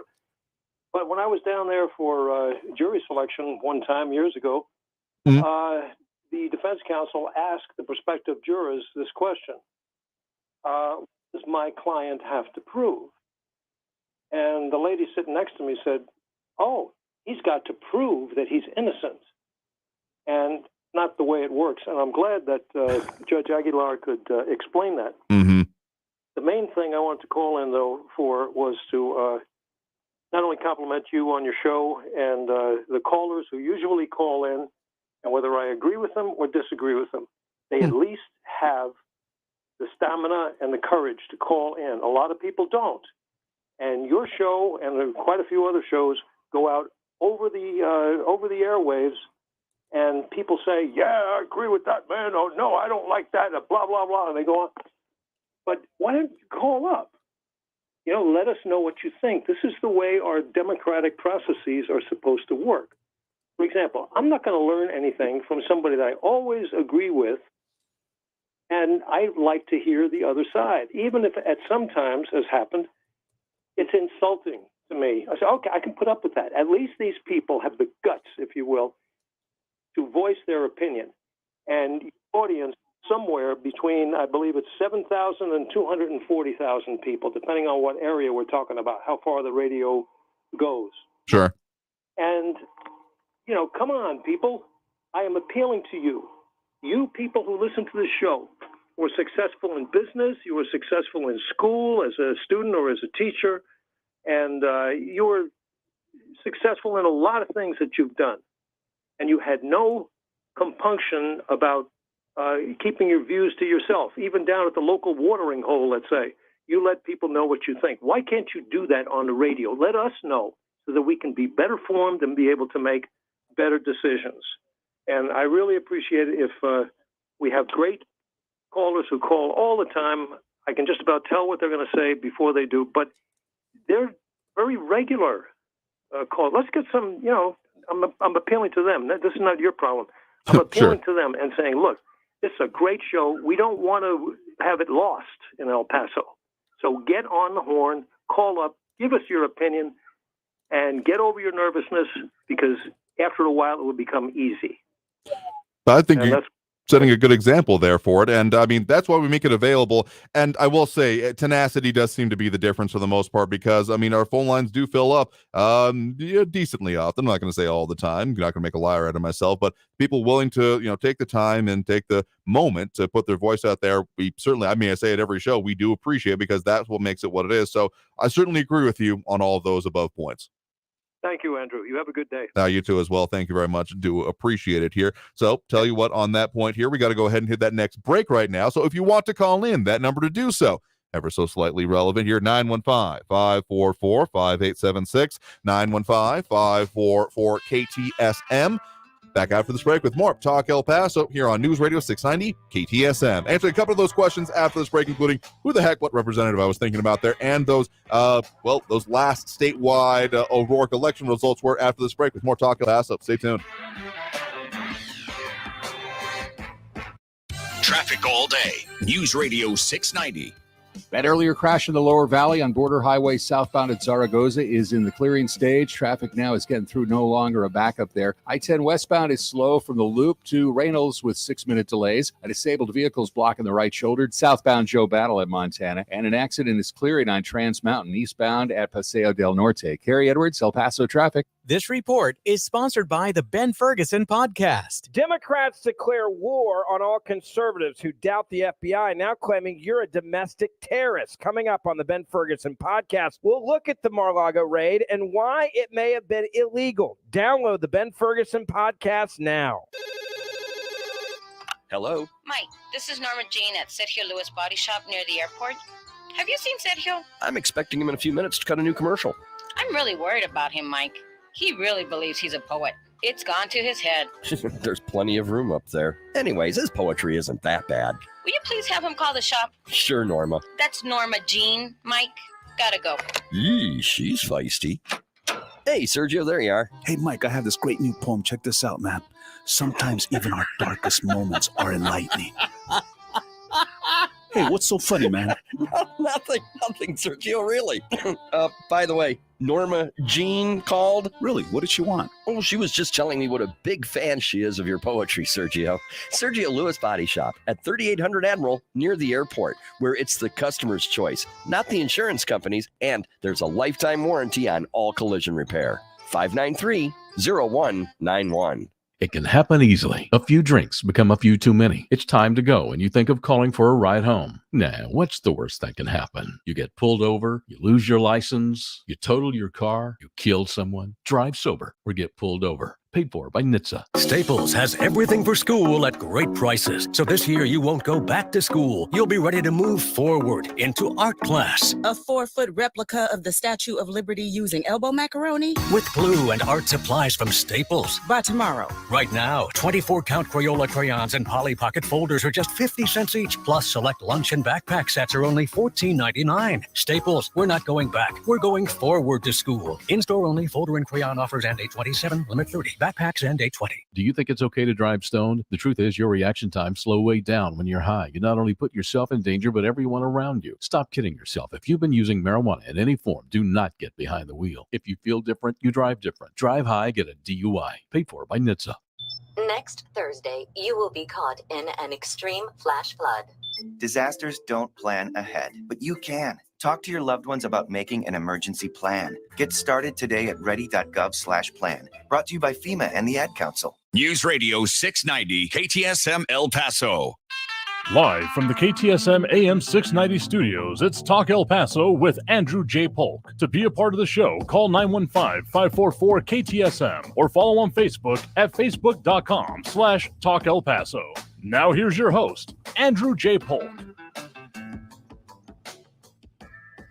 Thank you all so very much for joining us here for Talk El Paso, airing live on News Radio 690 KTSM. I'm your host, Andrew J. Polk. Thank you for tuning in, however you may be doing so. A lot of ways to chime in on the show. Of course, Facebook, YouTube, Twitter, and Twitch are our social media pages, and also just being tuned in. We got the, of course, on-air, online, live streaming through the free and reliable iHeartRadio app, in which you can also leave us feedback there. If you want to leave some of those talkback feature calls, you're more than encouraged to. But, yeah, a lot of commentary coming in on our social media, but also that phone line open full up at the moment. But if you want to squeeze in here in a bit, 915-544-5876, 915-544-KTSM. Couple of things I promised to get to. James Ratcliffe beat me to the punch there a little bit, mentioning Brian Baird, not who I had in mind, but I do believe you're right. But then saying one of the first ones, and then Rand Paul later about the read the bill. Like, yeah, Rand Paul is who I was thinking of. I was stuck on Ron Paul for some reason, and I knew that wasn't exactly him. But yeah, I believe it's Kentucky Senator Rand Paul, if I'm not mistaken there, or I'm lying again. Was one of the ones who was very much a proponent of that. So, then that's why it's, even as much as it's brought up, I have no expectation that will be something ever actually done here. And some of the other commenters coming in here do appreciate it. I'll leaving your comments. Kathy Codry, RJ, James Ratcliffe again, Mondo Moncada, Sean Gardner, Ione Grimm, and a few more earlier, including Maria Coleman. and Eric von Holstein-Rathlow, John Brazelton, mentioning on campaign strategy, saying earlier if Beto was smart, he would campaign in Harris County for 80 days. There's been some analysis, including that he might want to focus on some of those suburban areas. It'll be interesting. And to answer from a lot earlier, actually, saying have the stats for the last race between Cruz and, I realized he said horror there, but O'Rourke is, so that race ended up being, closer than many, you thinking about someone running against a Republican in Texas may have thought here, but of course, not exactly a, it was not a victory, though it may have been painted as such here. Yeah, it was a 50.9% for Cruz and 48.3% for O'Rourke. More specifically, about 4.26 million votes for Cruz and 4.05. Let's round up there, give the benefit of the doubt there for O'Rourke. So, little bit over 200,000 votes was the difference, which is why what I said earlier about El Paso expected to deliver the victory did not cover that 200,000 extra gap, even though the county certainly went blue in that one here. It wasn't enough to make up that gap. So yes, man of my word, said we talk about that. Well, let's back to those phone lines now. That number to call again, 915-544-5876, 544 KTSM. We do have Frankie and Messi on the line here with us right now. Frankie, thanks for joining us. All right. Let me just let you all know I'm tagging this call part braggadocio, Okay. and schadenfreude. I just got my third $500 check from our great governor in the state of New Mexico, land of enchantment. That'll last me for beer and booze for at least 70 days. So eat your hearts out, Texans. Number two, what's going on here? What is going on with you conservatives who have this propensity to snatch defeat from the jaws of victory? And to that, specifically, I speak to this Harriet girl who won over Liz Cheney, all right? So she says, well, she never conceded. She didn't call me. She only left hello, Harriet, or whatever. She got meeting Liz, got on national TV, which is a heck of a lot better phone call because it's going on the entire nation, and then told her that she conceded, that she won, and that was the end of it. So I just don't get why they got to keep coming up. These conservatives keep coming, pushing the issue about, oh, woe is me, this is terrible, you're being mean to me, the whole 9 yards, whatever. I don't get that. Explain that to me. I mean, if you're expecting people that are political opponents, even if technically the same party, but we're opposed to each other, to be just happy, sunshine, and agree with each other, I'd love to know where you think that happens, because it hasn't happened here lately. But more largely, I guess, I mean, miscommunications happen in offices. I have no idea what actually happened in this circumstance, but I wouldn't be surprised if where a message got left didn't make it through, or something stupid and ultimately pointless like that here. But I mean, also, I think there's probably, as with almost maybe I'm just that cynical these days, but almost everything I see that makes a headline or is a release from a campaign, I often think about, okay, what is this going to do for fundraising numbers and fundraising efforts? So I am, without having any firm confirmation that I can point to about this, assuming that there was probably a fundraising email sent out in short order in and around this, maybe a little bit before even this whole tit for tat thing started up there you're referring to, about the opponent didn't concede, this is why you need to donate now. So maybe that's just me being extra cynical on this point. Well, I think you just nailed it right there. I didn't think of that immediately, and that's one of the great reasons you are so good at what you do. But I think that's what it was. It was a fundraising statement. She gets on foulnoise.org and says these outrageous things, gets everybody all worked up, and she gets more money. I think you just nailed it. That was it. I think that was the total reason whatsoever. You're a brilliant man. I'll tell you what, Andrew, you're just brilliant. All right. Well, I appreciate the analysis, and thank you for the point in the call. Do appreciate it. All right, then. Yeah, a good one there.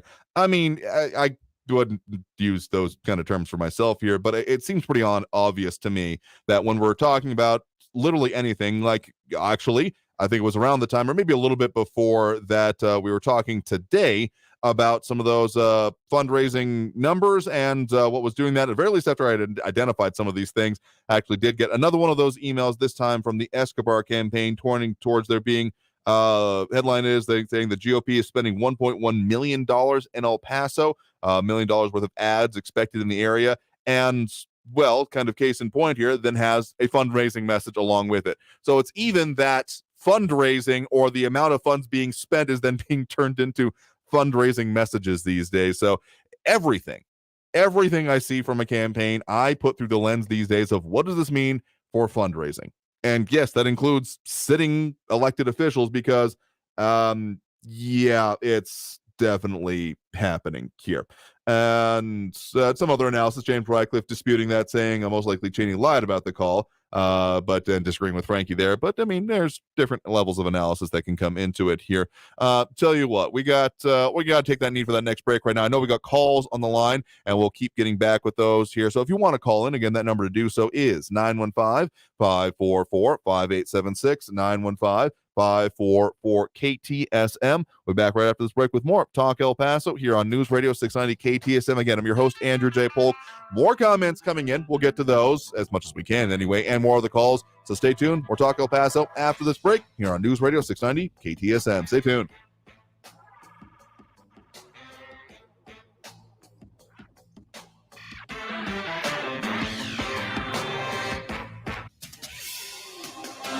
Paso's News Radio 690 KTSM.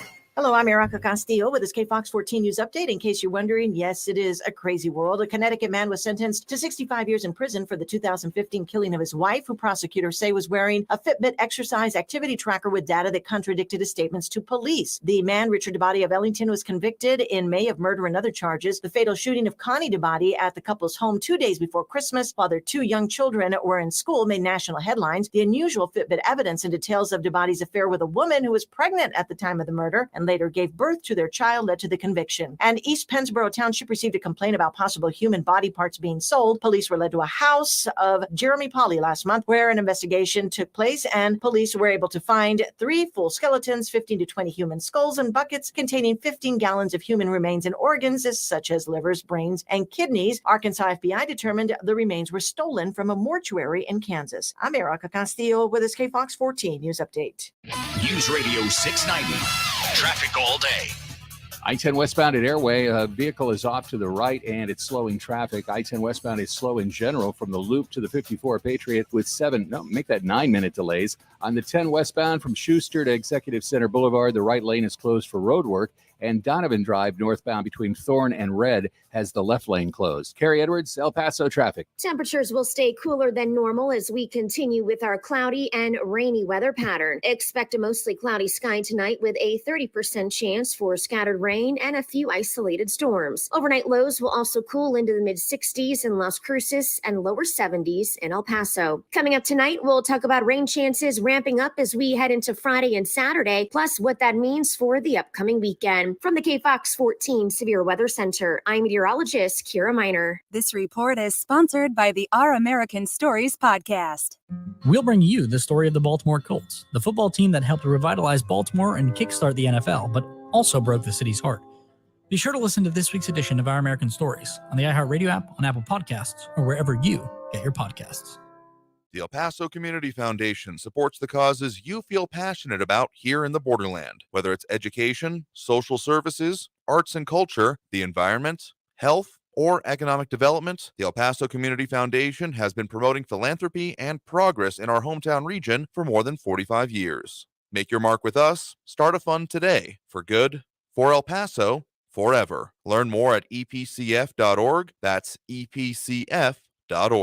If you're 45 or older, this message could save your life. Health experts now recommend starting regular colorectal cancer screening at age 45. Colorectal cancer is a leading cause of cancer death, but it's preventable through regular screening. There are more screening options than ever before, including at-home tests. You've got the guts to prevent colorectal cancer. Talk to your doctor about your options and visit cdc.gov/screen4life for more information. Staples has everything you need for school at prices that won't hold you back. 24-count Crayola crayons and Polly Pocket folders are 50 cents. Select backpacks and lunch sets are $14.99. In-store only. Offer ends 8/27, limit 30. Backpacks end 8/20. Send your kids forward to school at Staples. This report is sponsored by Staples Stores. Always just minutes away from the latest news around town and around the world. You need to know what's going on. News Radio 690 KTSM. If you see something, why do you say something? I see safe for my friends. For my community. For everyone here. We all have something worth protecting, a why that unifies us. Report suspicious activity to local authorities. If you see something, say something. El Paso's News Radio 690 KTSM. Live from the KTSM AM 690 studios, it's Talk El Paso with Andrew J. Polk. To be a part of the show, call 915-544-KTSM or follow on Facebook at facebook.com/Talk El Paso. Now here's your host, Andrew J. Polk. Thank you all so very much for joining us here for Talk El Paso, airing live on News Radio 690 KTSM. Thank you all for tuning in, however you may be doing so, be it on air, online, live, streaming through the free and reliable iHeartRadio app, or joining us over on the various social media outlets. A lot of commentary going on. Facebook and YouTube are probably some of the most active, but we also got our fair share of people over on the Twitter and the Twitch stream. Really, any way you're doing it that works for you is the right place to be. Just some different commentary and different conversations going on those own platforms in their own right. So, hey, if it's good with you, it works for us. And we also got that phone line open. Pull up again here. So if you want to squeeze in a little bit later, that number to do so still is 915-544-5876, 544-KTSM. And some commentary about beer supplies, and I'm just going to call it dislike for certain candidates and elected officials we're talking about here. Again, you want to wade into the comments yourself, more than welcome to. But let's get to those phone lines right now. Right now, we do have Ray Field in Northeast El Paso here with us. Ray, thanks for joining us. Yes. Hey, how you doing today? Doing all right there. What's on your mind? Listen, I've been wanting to call for a long time and get something off my chest if I could. Sure. I live in Northeast, and I understand Fort Bliss is an Army town, and I'm going to say things that veterans and retired Army people are not going to like, but, that's just the way it is. Okay. I'm very upset that the United States hasn't done anything to start some kind of peace talks between Ukraine and Russia. I believe this war going on in Ukraine has been planned by the Democrats for a long time, ever since Hillary Clinton was Secretary of State and President Obama. They've been planning this war for some time, and they're glad this war got started. Now, I understand Putin is the villain here. I don't disagree with that. He started the war, but he did what he could to avoid it. It just didn't work out that they could reach some kind of peaceful negotiation between Ukraine and Russia. And the United States really didn't care. They wanted to start this war just so they could put the industrial military complex into action and put all their new toys out and test them out on the battlefield. And so I'm just really upset that, what's going on now with that nuclear reactor that's being targeted by the Ukrainians, that could start a whole nother Chernobyl. Yeah. And I mean, I think we're on the path to World War III. I really do believe that. And I don't see this administration doing anything to avoid it. Get what you're saying there, and kind of somewhat of a mix between Eisenhower's warning and a wag the dog kind of situation there. And I can see where you're coming from, at least in part of that here, but I want to disagree with you on one very particular point here. I fully agree that there are definitely people who are happy, particularly those maybe in the defense industry, about some certain aspect of this here, but I can't remember the phrase that applies to it here, but it's kind of like Soviet appeasement / during the lead up to World War II, the appeasement happening of, the Germany under Hitler at that point in time, that give them a little bit more and they'll be fine. Get a little bit more and it'll be fine. That it didn't work out back then, and I don't think it worked out with Putin either. I mean, he has shown himself very willing to return to not even a Soviet, but a pre-Soviet historical perspective of when it comes to Russia, of great leaders being defined by the amount of territory that they have gained. He said certain similar things when it came to the country of Georgia, as well as, the Crimea and the eastern republics of Ukraine. Really, he is very interested in territory and the control of it, and he's never going to be happy about anything that a sovereign country that does right on his border does, besides being essentially under his thumb. So whether or not he felt he could avoid, I'm going to disagree with you on the point of, this being very strictly and very much a war of choice when it comes to Vladimir Putin. But domestically speaking, to your initial point here, I think that there are those that, I mean, war is good for business for some here, and as much as that is a very messed up concept, if you really think about it here, I mean, I would still very much like there to see peace talks happening between the U.S. and, well, brokered between the U.S., I guess, and Russia and Ukraine here. I'm just not sure exactly under what circumstances that could actually happen, given the way events continue to go forth here. And I mean, some of those circumstances are very concerning. I will agree with you on that point. Well, I understand your point, and you're making some very good points. But if I could just make one more statement, and then I'll hang up and listen to your response. Sure. And that is that Ukraine is a puppet of the United States. It's been that way for a long time. Just look at what Hunter Biden did there. They're covering up a lot of corruption that the Obama administration, Hillary Clinton, Hunter Biden, Joe Biden were involved in with the Ukrainian government. But, that doesn't matter to me. I don't care about the corruption. I care more about the future. And I really do believe that the European Union is a puppet of NATO, and NATO is a puppet of the Pentagon. And I do believe that this administration and the Pentagon are willing to take the world into World War III just to destroy Russia and take over the entire Ukraine and Crimea and make that a part of NATO. So I'll hang up and listen to your comments. Thanks for taking my call. Yeah, sure thing. Thank you for the point in the call. Do appreciate it here. I mean, what I will say is that, really, Ukraine as a country here and being a post-Soviet republic has a lot of influences on it. And honestly, the push and pull between, if you want to call it puppet powers, I'm not going to totally agree with you on that point, but there is a level of reasoning to be done there about which essentially major influence would be had in the country. That is essentially what led to, it hasn't really called this, but I think of it as essentially the Ukrainian Revolution that happened, and Mariupol Square and those things back in like 2014. That conflict and that led to some of those, the whole Crimea thing, some of those quote-unquote breakaway republics to the Far East, and the ongoing, even before Russia took its recent action and did its invasion of the country here, there was a lot of conflict going on there. And it was essentially the core issue there is what would be the major influence held within that country? Would it be Russian facing, or would it be Eastern? Would it be Western facing on its own here? So that is very much the core of the most recent conflict, and what Russia has then decided to act upon to try to firmly cement it one way or the other. They weren't, as much as I don't trust anything coming out of an official statement from any official Russian state actor, and even more than a little bit of doubt for those that aren't quote unquote officially Russian actors or state actors.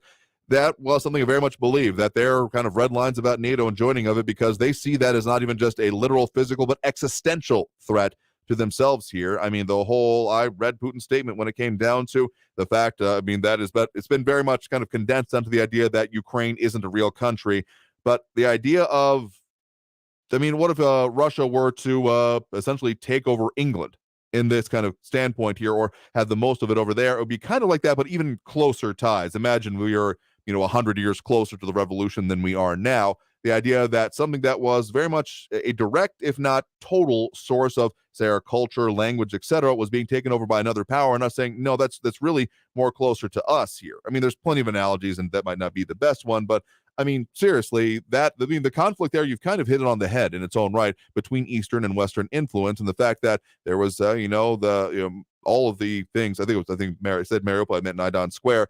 Those kind of soft revolutions that happen leading to this ongoing conflicts. I know that a lot of people have taken note of this recently since the most recent shooting started, but the country has had an active armed conflict internally going on for better part of a decade at this point here, and that is the simple truth. So how it progresses and the fact that it's going to have this much influence on world events is definitely a level of concern I have, and I think others do as well here. Let's get to another call here. Then again, that number to call is 915-544-5876, 544-KTSM. We do have Barbara on the west side here with us right now. Barbara, thanks for joining us.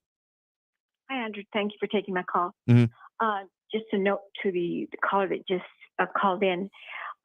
Today they reported that Erdogan from Turkey is in Ukraine trying to negotiate some sort of a peace settlement between Russia and Ukraine, for whatever that's worth. So somebody's trying to do something to ceasefire. But what I wanted to call about, I received an email this morning from one of my friends, and it was regarding the Home Secretary from the UK. And it was very interesting. She and Pakistan signed an agreement on illegal immigration, which she said, and both nations recognized the threat that illegal migration poses to both countries. And in that statement, she said, and I'm going to quote her because it was an eye-opener. She says, "I make no apology for removing dangerous foreign criminals, immigration offenders, because the British people have quite rightly had enough of people abusing our laws and gaming the system, so we cannot remove them." And she said that the new immigration plan helps end the cycle of last-minute claims and appeals that can only delay removing them. And then here we have Mayorkas, so with such a different view of things, and that lady is smart. We should have somebody like her at DHS. Here we have him looking for safe new routes to bring in more people from 150 different countries. He lies at an Aspen conference where he said on national TV that our borders were secure. They still continue to fly, and I don't know if they're flying unaccompanied minors anymore, because it seems like they're all adult, mostly all adult males coming to our borders now, and they need to be flown somewhere. So I'm wondering if El Paso's flying some of these people out. But I wanted to comment on what happened at this private property of a rancher in the Rio Grande Valley in Eagle Pass. The rancher had a gate, and it was locked. And the National Guard would not allow hundreds of illegal immigrants yesterday morning to go onto the property and cross through the property. And the Border Patrol comes and they unlock it. So my first impression was, when did the government and how does the government have the right to open someone's property and say, all these illegal immigrants, you can cross through that property? I wouldn't allow it on my property. Nobody would allow the National Guard or the Border Patrol coming to our front door, opening it, and have a trail of illegal immigrants go through our house. So that's got to be illegal. There's got to be some sort of recourse for that poor property owner. And then Bill Malugin was reporting also on this. He said that within 2 hours yesterday, 2,000 illegal immigrants are already crossed into Eagle Pass. And then before sunrise, 1,000 others were already ready to cross. And it wasn't long. It didn't take long for the cartel to put on their innovative hat on. And now in Nogales, the Border Patrol seized 250,000. They're calling them rainbow fentanyl. Right. They're packaged like candy. They're aimed to the youth. So we have, this is going to continue until we have somebody like, her name is Priti Patel. She's the Home Secretary. We need people like that in our administration. We need our representative to open her eyes that now they are targeting our young children with fentanyl that looks like candy. So I guess they've, they're putting the pills out there, the laced pills that adults are buying, and now they're targeting children. What a sad, sad story for the United States of America. So I'm hoping when you guys go out and vote, El Paso, wake up. It's happening. Now they're targeting our children. They're going to kill our children. They're killing our young adults. They're trampling through people's private property. Just how much do they expect the American people to tolerate? So vote Escobar out. She's in favor of all this that's going on. I don't hear any response from her. I don't hear any pushback from her, which you would think you would hear from our representatives. So I encourage everybody to go out and vote and take your friends with you, and do not vote for Escobar. Thank you, Andrew. Yeah, sure thing. Thank you for the point in the call there. Do appreciate it. Certainly agree with you on the idea that people should go out and vote, take all their friends to vote, take people you don't even know. Do what's in reason for you. If I could put together like a busload thing, definitely would here. I know someone suggested bus parties going to the polls. Maybe don't do that one, but just go vote. Make your plan to vote. That's, definitely going to keep talking about that one. But particularly on, the rainbow fentanyl, having heard about that recently, certainly a lot, and I do mean a lot of disturbing implications come from that. I mean, it's not been any kind of secret in any way, shape, or form that the cartels are primarily interested in profit. That is their raison d'etre. The reason for existence is to squeeze money out of whatever essentially vulnerable population they are. Sure, it started with drugs, which inherently is, very focused on vulnerable, but then have expanded to, at certain points when there were lulls in the market, they were even doing pirating. Well, that's not the right way, but kind of the right way in semblance of stealing oil out of pipelines within Mexico. I know it's not thought of that much, but Mexico actually has a decent amount of some oil reserves and oil producing areas. And they were just flat out stealing that because, hey, it's worth something, isn't it? And so if they are truly moving on to targeting there just for I wouldn't even call it just disturbing. I'd call it sick. Beyond that is, I guess I'm both not surprised and surprised, furious, etc. with all of it here. So, but then when it comes to the, going across property and locking it, there are some definitely Fourth and Fifth Amendment concerns I'd have with that. I mean, we definitely expected there to be impacts coming from the removal of the MPP migrant protection protocol, so-called Remain in Mexico policies, and that very strong potential for the end of the Title 42, even though, at least in some circumstances, does still seem to be happening, those types of removals in our area, given the kind of stated purpose and those recent Supreme Court decisions affecting other foreign policies.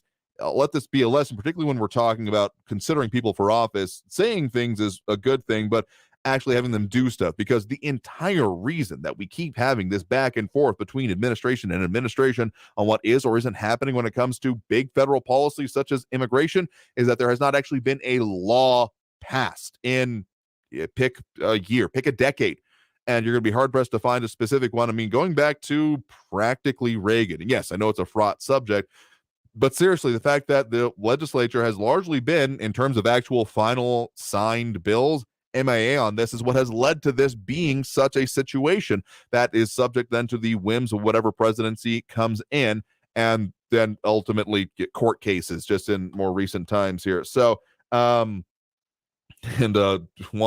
Anzura is asking, what was Escobar doing in Home Depot last weekend? Supplies to patch the wall? I'm going to doubt that. Hadn't seen that specifically, but I've been at Home Depot a lot myself lately with some of those home repairs, so I'm not going to begrudge that specifically, even if you've got more specific reasons you might want to here. But yeah, absolutely make your plan to go vote and plan on doing that. With that relocation, I got to change my voter registration so I can actually go out and vote myself here. Part of my plan, keep it in mind for yourself there. Tell you what, we got to take that next break right now. Coming out of this break, close out the show, tell we got coming up for you, get in what we can, and, well, let's just say set the table for Friday. So stay tuned. More Talk El Paso after this break here on News Radio 690 KTSM. I am your host, Andrew J. Polk. Back in a minute with more Talk El Paso here on News Radio 690 KTSM. Stay tuned.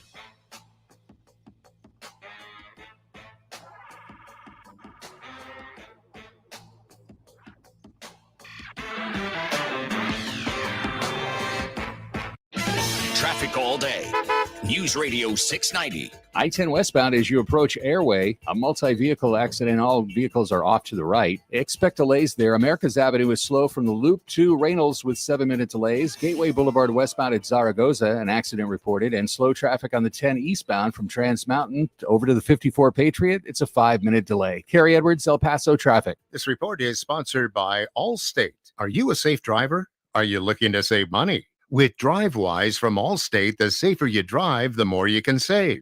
At Allstate, better protection costs a whole lot less. Visit allstate.com or call an agent for a quote today. Almost 3 million people use Navage to breathe better, sleep deeper, snore less, and stay healthier. I'm Martin Hoke, and I invented Navage, the world's only nose cleaner that helps flush out airborne germs with powered suction. But what do doctors have to say about Navage? Here's Dr. Tonya Farmer, a board-certified ear, nose, and throat specialist. Most airborne allergens and viruses enter through your nose. When that happens, it can cause congestion and irritation, and that just makes you feel miserable. You can get a cold, you can get flu, sinus infections, or even worse. Flushing your nose with a saline solution is the most effective way to flush all of those dangerous threats out of your nose. So now when patients come in my office, I tell them I highly recommend that you use Navage on a daily basis for overall good health and wellness. And Navage is all natural and drug-free. At Navage.com, Walmart, Walgreens, CVS, Rite Aid, Bed Bath, and Target. Navage, Navage, clean nose, healthy life. Do you think it's okay to drive stoned? The truth is your reaction times slow way down when you're high. You not only put yourself in danger, but everyone around you. Stop kidding yourself. If you've been using marijuana in any form, do not get behind the wheel. If you feel different, you drive different. Drive high, get a DUI. Paid for by NHTSA. Staples has everything for school at great prices. So this year you won't go back to school. You'll be ready to move forward into art class. A 4-foot replica of the Statue of Liberty using elbow macaroni? With glue and art supplies from Staples. By tomorrow. Right now, 24-count Crayola crayons and Polly Pocket folders are just 50 cents each. Plus, select lunch and backpack sets are only $14.99. Staples, we're not going back. We're going forward to school. In-store only folder and crayon offers end date 27, limit 30. Backpacks end date 20. Do you think it's okay to drive stoned? The truth is your reaction times slow way down when you're high. You not only put yourself in danger, but everyone around you. Stop kidding yourself. If you've been using marijuana in any form, do not get behind the wheel. If you feel different, you drive different. Drive high, get a DUI. Paid for by NHTSA. I'll never forget the call that my only son had been killed instantly by a distracted driver on her cell phone. Please hang up and drive. Heads up, Texas. Using your phone behind the wheel can be deadly. Talk, text, crash. Brought to you by TxDOT. M1EP.com. Superior multifamily property management services citywide. News Radio 690 KTSM. Live from the KTSM AM 690 studios, it's Talk El Paso with Andrew J. Polk. To be a part of the show, follow on Facebook at facebook.com/Talk El Paso. Now here's your host, Andrew J. Polk. Thank you all so very much for joining us here and having joined us here for Talk El Paso, airing live on News Radio 690 KTSM. Squeezing what we can here at the end of the show here, but just want to mention a couple other things that, we're on the cusp of Friday here. So tomorrow for you here on the show, that ever so slightly important thing we do called Free for All Friday, where we're taking your comments and calls throughout both hours of the show. So if we weren't able to get on this program, oh, don't worry, we got you already another point during the week, really. And we do take on any subject here. So as much as we've gone a little bit far afield in some ways and didn't even get to all the stories I meant to here today, including some new film production coming in Las Cruces, looking at $100 million plus of production coming into, well, again, our larger borderland region, as well as some more interesting circumstances whenever it comes to, say, a national monument, including, one of our elected officials here. We'll discuss those, among other things, and just a whole lot more. So that's coming up for you tomorrow here. Got time for one more call online here before we end the program here. We do have Raul in the Northeast on the show here. Raul, we got about a minute. Hey, Andrew, to the caller that blamed the war, Putin's invasion of Ukraine on the Democrats, that's crazy. Putin did it, okay? And to Barbara, all worked up about fentanyl. How about alcohol and tobacco? They're good old capitalist businesses. Why doesn't she join MAD? Turning Kazner Range into a national monument would be great. The Kazner Range and the Franklin Mountain State Park are the best natural things El Paso has. And that large of expanse of undeveloped foothills in the Franklin Mountains should be turned into a national monument to preserve the beauty from commercial and residential development. I wrote a short poem that I read in front of the audience that gathered back in 2016 to try to turn it into a monument, and I was to read it for the dedication of the new state park rangers over there on the other side, but it didn't happen. So here it is. I am the Franklin Mountains, called by the conquistadores La Sierra de los Mansos or La Sierra de los Órganos. I am the outstanding geological feature in the town, then the city that I tower over and that grew up around me. I was born about 50 to 70 million years ago from geologic and volcanic activity and have been growing and changing since then. I am the Franklin Mountains. I've seen many creatures come and go over my lifespan, like dinosaurs as they migrated from northern Mexico to Colorado. Millions of years later, mammoths and giant sloths. About 50,000 years ago, I saw the formation of the Rio Grande below me, and eventually it cut a path named by the Spaniards who came thousands of years later, El Paso del Norte, between me and the Sierras de Juarez forming the Rio Grande Valley. I am the Franklin Mountains. Many kinds of plants and animals make their homes in me. Plants like barrel cactus, Mexican poppies, trees like cottonwood, hackberry, oak, and juniper, and animals like rodents, deer, mountain lions, foxes, lizards, snakes, hawks, and many other kinds of birds. About 10,000 years ago to 7,000 years ago, the Paleo Indians arrived, although it wasn't until 4,000 years ago that I saw the first humans, the Manso, the Suman, and the Jumano tribes. Tell you what, we're going to have to leave it there for today. Appreciate your contribution there to the poetry and our top the story here, but we got to end the program there because we're out of time here for the show. So appreciate that. We can pick this up tomorrow maybe. And again, if you're wanting to send us things to read here, we got our email out there. But anyways, thank you all for tuning in here for Talk El Paso. I've been your host, Andrew J. Polk. We'll, of course, be back tomorrow, Free for All Friday here. In the meantime, stay safe out there. Look twice for motorcycles when down the road, and have a great evening, y'all. We'll see you tomorrow. Traffic all day. News Radio 690. I-10 westbound as you approach Airway, a multi-vehicle accident. All vehicles are off to the right. Expect delays there. America's Avenue is slow from the Loop to Reynolds with 7-minute delays. Gateway Boulevard westbound at Zaragoza, an accident reported, and slow traffic on the 10 eastbound from Trans Mountain over to the 54 Patriot. It's a 5-minute delay. Carrie Edwards, El Paso traffic. Portions of the following program were pre-recorded. Donna from Louisiana. The storm just hit, and we went from donating to the food bank to needing it. Hunger is a story we can end. End it at feedingamerica.org. Brought to you by Feeding America and the Ad Council. Most of the time, traffic is pretty good. But there are times when traffic can be pretty bad. No, I mean like really bad. Almost, but more like an asteroid's gonna hit the city and everyone's trying to get out of town at once and nobody's car is moving and people are running down the highway clutching their kids and whatever belongings they can grab.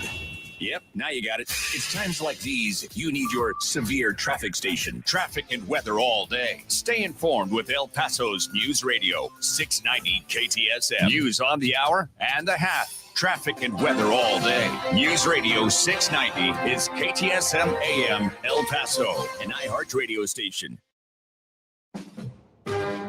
NBC News Radio. I'm Brian Shook. A top DO